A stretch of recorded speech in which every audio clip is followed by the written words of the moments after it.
Hello, good morning. This has been a beautiful weekend because we had a memorable day yesterday. Yeah, and we look forward to another beautiful day today as well. Yeah, it's July the 27th and it's a Sunday. Yeah, so yesterday was another eventful day as planned.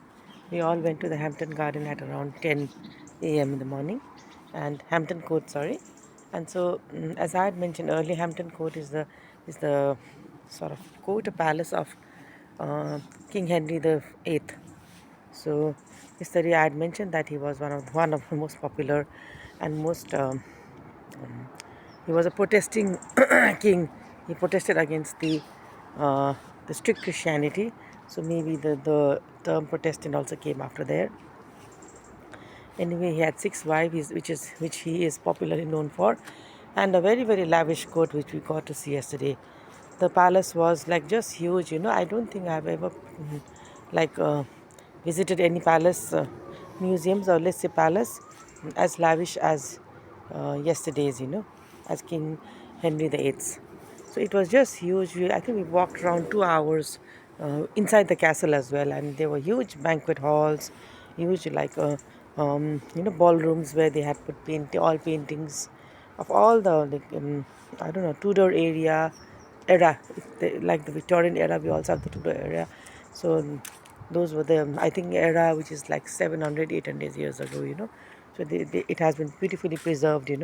Many of the artifacts have been beautifully preserved, and specifically we saw the personal areas of Dr. of Henry, like King Henry the Eighth.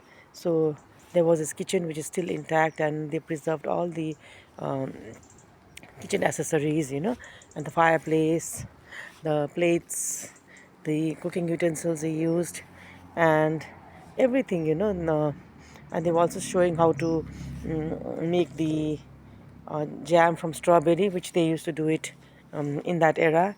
Yeah, they were actually practically, showing it to the people. Yeah, they were like stewardess and kitchen workers dressed up in the clothes and accessories as they used to be there, like that years ago. 600, 700 years ago. Yeah, so they were like practically showing there as well, and there were chocolate rooms like which used to be there. And I think the king was very very fond of food. It's been mentioned many where, and his menu was also displayed. And there was a table where they displayed the king's menu, and there was a table, and alongside there was a menu displayed of the servants and the maids. And you can see the difference. I have actually posted the picture. I mean, I've actually like taken the picture, which I'll share in the group. Yeah, the king's menu was just elaborate. There was two-course meal and very elaborate, whereas the servants and other support staffs was just like four lines. So that was it. And that was the way it used to be. We can see he was known to be very very fond of food, and it's been said that only the king can eat the food, some of the food. Yeah, it was that those words were also mentioned. And in the chocolate room there were like documentaries on the going on. There was a slideshow which was going on, which showed how the chocolates used to be made. um, so nice. It was a very very informative tour yesterday. And apart the tour inside the palace is square shaped, and there was a courtyard which is beautifully maintained with, as usual, beautiful spectacular garden and fountain.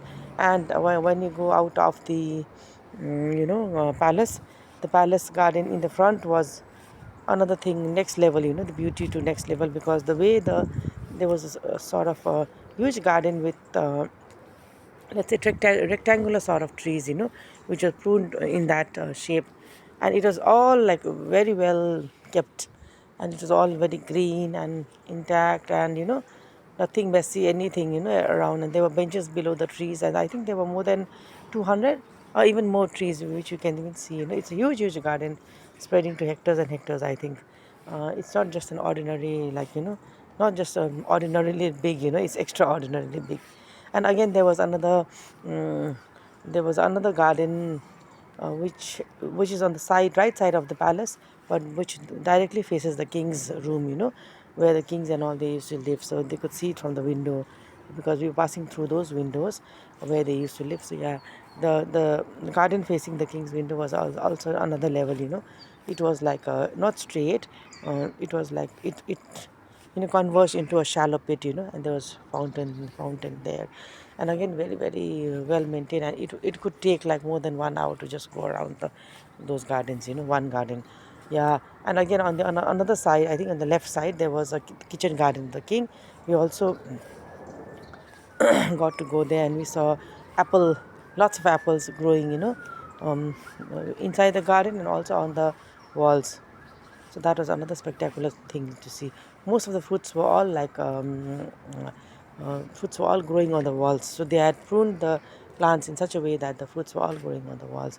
We saw pears growing, we saw berries, blueberry and the normal berries, and lots of apples and lots of pears. So yeah, we also have the pictures there, and yeah, so it was a spectacular tour. And there was horse carriage also. There was a guided tour also going on in the garden, where people could pay a minimum amount of money and go on carriage ride along the whole palace area. So this was it yesterday, and it was a very very memorable day. And would like to thank Joy Sab and Malika for arranging all those, arranging the trip and making this trip possible. We are so grateful. I and mommy, we were in awe actually yesterday. And after the trip, we went to a Turkish restaurant nearby, and we had a small birthday celebration of Sarvesh, because it's its 18th birthday. We thought, why not? And then yeah, during the dessert time, we ordered a cake and small cakes for all of us. And then the restaurant staffs were generous enough and happy enough, I think, to clap for us. And